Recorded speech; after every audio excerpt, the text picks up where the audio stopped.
Hello guys, today I'm going to show you how you can enable Incognito Mode in the 4 most popular web browsers and Motorola G54.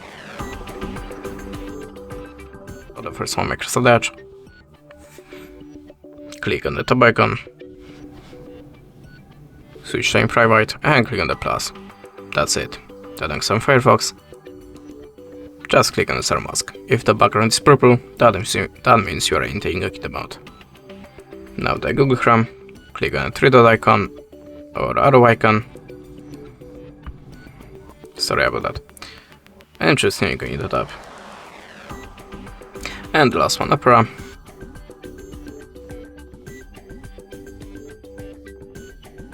Click on the tab icon. Switch to private and click on the plus.